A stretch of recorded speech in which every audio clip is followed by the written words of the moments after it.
Subhash sir, ഇപ്പോൾ ഈ സംഘാടന പിഴവാണ് തമിഴ്നാട് പോലീസും ഈ വിഷയത്തിൽ ആരോപിക്കുന്നത്. ഈ ADGP ഈ സംഘാടന പിഴവ് ചൂണ്ടിക്കാട്ടിക്കൊണ്ടാണ് ഇന്ന് മാധ്യമങ്ങളെ അഭിമുഖീകരിച്ചത്.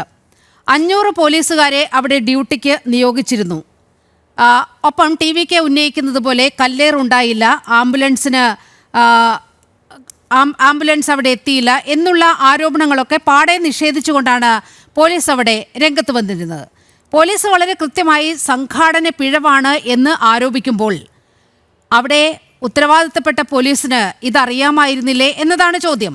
10,000 പേർ ഒത്തുകൂടുന്ന ഒരു യോഗം എന്ന് അനുമതി കൊടുക്കുകയാണ്. പക്ഷേ അവിടെ കൂടിയിരിക്കുന്നത് 1.5 ലക്ഷത്തിലധികം പേർ തടിച്ചുകൂടുന്ന സാഹചര്യം ഉണ്ടായി. ഏതാണ്ട് 10 മണിക്കൂറിലധികം ആളുകൾ ഈ പൊരിവെയിലത്ത് ഇരിക്കേണ്ടി വന്നു. വെള്ളമോ ഭക്ഷണമോ ഇല്ലാതെ ഇരിക്കേണ്ടി വന്നു. അപ്പോൾ അവിടെ ഇത്തരത്തിൽ ഒരു ദുരന്തം നടക്കുമെന്ന് വളരെ കൃത്യമായി പോലീസിൻ്റെ ഇൻ്റലിജൻസ് സംവിധാനങ്ങൾ അറിയേണ്ടതാണ്. അത് അറിയാത്തതാണോ, അറിഞ്ഞ ഭാവം നടിക്കാത്തതാണോ എന്നതാണ് ഉയരുന്ന ഒരു ചോദ്യം. ശ്രീ സുഭാഷ് ബാബു. തീർച്ചയായിട്ടും ഇവിടെ സംഘാടകരുടെ ഭാഗത്ത് നിന്ന് വലിയ വീഴ്ച ഉണ്ടായിട്ടുണ്ട്. അതേപോലെ തന്നെ പോലീസ് സംവിധാനത്തിൻ്റെ ക്രമസമാധാന നിയന്ത്രണത്തിൻ്റെ ഭാഗത്തും ഗുരുതരമായ വീഴ്ച ഉണ്ടായിട്ടുണ്ട്. ഇപ്പോൾ പ്രധാനമായിട്ട് എന്താണെന്ന് പറഞ്ഞാൽ സംഘാടകരെ സംബന്ധിച്ചിടത്തോളം ഇത്രയും ആൾ വരും എന്നുള്ളത് അവർ ഏകദേശം ഒരു കണക്ക് കൂട്ടണ്ട. 10,000 എന്ന് പറഞ്ഞാൽ ആ 10,000-നേക്കാൾ കൂടുതൽ ആളുകൾ വരാൻ സാധ്യതയുണ്ടെന്നുള്ള സാധാരണഗതി. കാരണം ഇത് താരാരാധനയെ അതിനോടൊപ്പം രാഷ്ട്രീയ താല്പര്യമുള്ള ആളുകളും ഇതിനകത്തുണ്ടാവും. എന്തായാലും ആ പ്രദേശത്ത് ഈ വിജയ് എന്ന് പറയുന്ന നടൻ സാധാരണ എത്താത്ത ഒരു ഗ്രാമപ്രദേശമാണ്. അങ്ങനെയുള്ള സ്ഥലത്തേക്ക് അദ്ദേഹം എത്തുന്ന അവസരം സ്വാഭാവികമായിട്ട് ഗ്രാമത്തിലുള്ള ആളുകൾ മുഴുവൻ, അദ്ദേഹത്തിൻ്റെ ആരാധകരായിട്ടുള്ള ആളുകൾ മുഴുവൻ അദ്ദേഹത്തെ അടുത്ത് കാണാനുള്ള അവസരം എന്നുള്ള രീതിയിൽ അവിടെ തടിച്ചുകൂടാനുള്ള സാധ്യതയുണ്ടെന്നുള്ളത് സംഘാടകരെ മനസ്സിലാക്കേണ്ടത്. അതേമാതിരി പോലീസ് അതിനേക്കാൾ കൂടുതൽ വ്യക്തമായി അന്വേഷിച്ച് നേരത്തെ തന്നെ ബോധ്യപ്പെടേണ്ടതായിരുന്നു. അത് രണ്ടും അവിടെ ഉണ്ടായിട്ടില്ല. പിന്നെ സംഘാടകരെ സംബന്ധിച്ചിടത്തോളം ആളുകൾ കൂടുന്ന അവസരത്തിൽ ഈ ആളുകളെ നിയന്ത്രിക്കാൻ വേണ്ടിയിട്ട് അവിടെ ബാരക്കേഡുകളും അതുപോലെ തന്നെ ആ ബാരക്കേഡിൻ്റെ ഇടയിൽ പാസേജുകളും ഒക്കെ നിർബന്ധമായിട്ട് കെട്ടിയുണ്ടാക്കണം. ഇല്ലെങ്കിൽ എന്താണെന്ന് പറഞ്ഞാൽ ക്രൗഡിനെ നിയന്ത്രിക്കാൻ സാധ്യമല്ല.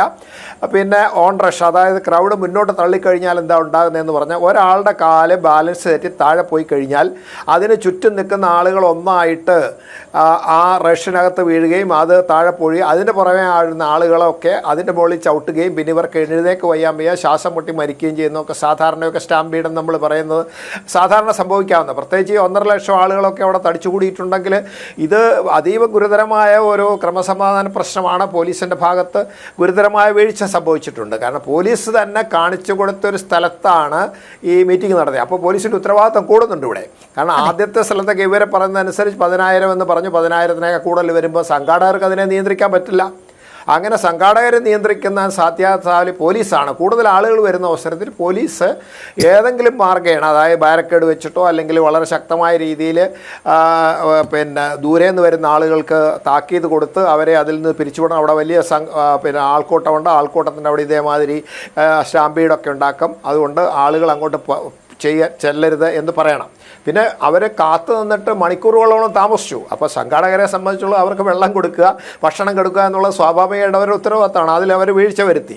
തന്നെയല്ല, പിന്നെ നമ്മൾ അദ്ദേഹത്തിൻ്റെ ഇതിൽ കണ്ടതെന്ന് പറഞ്ഞാൽ അദ്ദേഹം ഈ വണ്ടിക്കകത്തിൽ നിന്ന് ഈ ദാഹിച്ചേക്കുന്ന ആളുകളിലേക്ക് ബോട്ടിലെടുത്ത് എറിഞ്ഞു കൊടുക്കുമ്പോൾ സ്വാഭാവികമായിട്ടും ഒരു ബോട്ടിൽ പിടിക്കാൻ വേണ്ടിയിട്ട് പിന്നെ 10,000 ആളുകൾ കൂടുന്ന സ്ഥലത്തേക്ക് ഒരു ബോട്ടിൽ വരുമ്പോൾ അത് പിടിക്കാൻ വേണ്ടി എങ്ങനെ ആയാലും ഒരു 10-500 ആളുകൾ ആ ഭാഗത്തേക്ക് റഷ് ചെയ്യും. സ്വാഭാവികമായിട്ട് വീഴില്ലേ? അത് അദ്ദേഹം ചെയ്ത ശുദ്ധ മണ്ടത്തരം. അത് ഈ സിനിമ സ്റ്റാറുകളുടെ സ്റ്റൈലിൽ, പ്രത്യേകിച്ച് തമിഴ്നാട് സ്റ്റൈൽ, കേരളത്തിലാണെങ്കിൽ അങ്ങനെ ചെയ്യില്ല എന്ന് നമുക്ക് നോക്കാം, അങ്ങനെ ചെയ്ത സംഭവമില്ലാത്തത് കൊണ്ട്.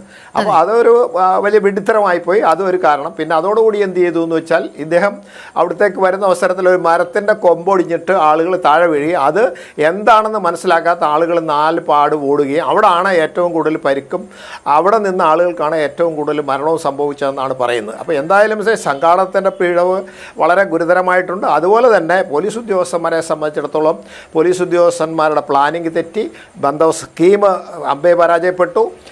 പോലീസിനെ സംബന്ധിച്ചിടത്തോളം മറ്റു സ്ഥലത്ത് ചോദിച്ചപ്പോൾ കൊടുത്തില്ലല്ലോ. ഇവിടെ വന്നാൽ തന്നെ ഏകദേശം ഇത്ര ആൾ വരുന്ന അവസരത്തിൽ ഇവർക്ക് ബാരക്കേഡ് കെട്ടി ഇന്നമാതിരി ചെയ്താൽ മാത്രമേ പെർമിഷൻ തരുള്ളൂ എന്ന് വളരെ ശക്തമായി പറയാം.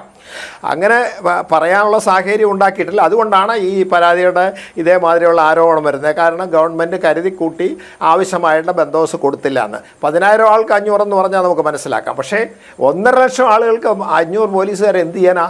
മൂക്കിലിട്ട് എന്താണ് നമ്മളെ മൂക്കിപ്പൊടി വലിക്കുന്ന മാതിരി പോലീസുകാർക്ക് ഒന്നും ചെയ്യാൻ പറ്റില്ല. പ്രത്യേകിച്ച് സ്റ്റാമ്പീഡ് ഉണ്ടാകുന്ന അവസരത്തിൽ ഈ മലവെള്ളം ഒലിച്ചു വരുന്ന മാതിരി ആർക്കെങ്കിലും എന്തെങ്കിലും ചെയ്യാൻ പറ്റുമോ? അതേമാതിരി തന്നെയാണ് ഈ ആളുകൾ ഒന്നായിട്ട് റഷ് ചെയ്യുന്ന അവസരത്തിൽ ആ റഷ്യൻ്റെ മുമ്പിൽ പോലീസുകാർ നിസ്സഹായരായിട്ട് നോക്കി നിൽക്കുകയാണ്. അവരും അതിനകത്തിൽപ്പെട്ട അവരും ചത്തു. അതാണ് യഥാർത്ഥത്തിലുണ്ട്. അവർക്ക് ഒരു രീതിയിലും അവർക്ക് എന്താ ചെയ്യാന്ന് പറഞ്ഞാൽ കൈകൊണ്ട് നിയന്ത്രിക്കാം, അല്ലെങ്കിൽ ബാരക്കേഡ് വെച്ചാൽ, അല്ലെങ്കിൽ വടം കെട്ടി നിയന്ത്രിക്കാം. ഇതിനപ്പുറത്തേക്ക് വെടിവെച്ച് ഓടിക്കാൻ പറ്റുമോ? അല്ല അത്തിച്ചാർജ് ചെയ്യാൻ പറ്റുമോ? ഒന്നും പറ്റില്ല. അവിടെ ക്രൗഡ് കൺട്രോളേ പറ്റുള്ളൂ, അല്ലാണ്ട് ക്രൗഡ് ഡിസ്പേഴ്സ്മെൻറ്റ് പറ്റില്ല. അപ്പോൾ അങ്ങനെ ക്രൗഡ് കൺട്രോളിൻ്റെ ഗുരുതരമായ വീഴ്ചയാണ് പോലീസിൻ്റെ. അതെന്തായാലും പോലീസിന് ഉത്തരവാദിത്വം ഒഴിയാൻ പറ്റില്ല. എന്ത് അന്വേഷണം നടന്നാലും ശരി, അതിപ്പോൾ ഇനിയിപ്പം കമ്മീഷൻ അന്വേഷണം നടത്തിയാലും ജുഡീഷ്യൽ കമ്മീഷൻ അന്വേഷിച്ചാലും ഇനി CBI വരണമെന്ന് പറയുന്നത് സ്റ്റേറ്റ് ഗവൺമെൻറ്റിൻ്റെ പേരിലാണ് പരാതി വരുന്നത്, പോലീസാണ് അവിടെ വീഴ്ച വരുത്തിയിരിക്കുന്നത് എന്നുള്ള ഭാഗം കൊണ്ട് എന്തായാലും CBI എന്നുള്ളത് അസ്വാഭാവികമായിട്ട് ചോദിക്കുന്നതാണ്.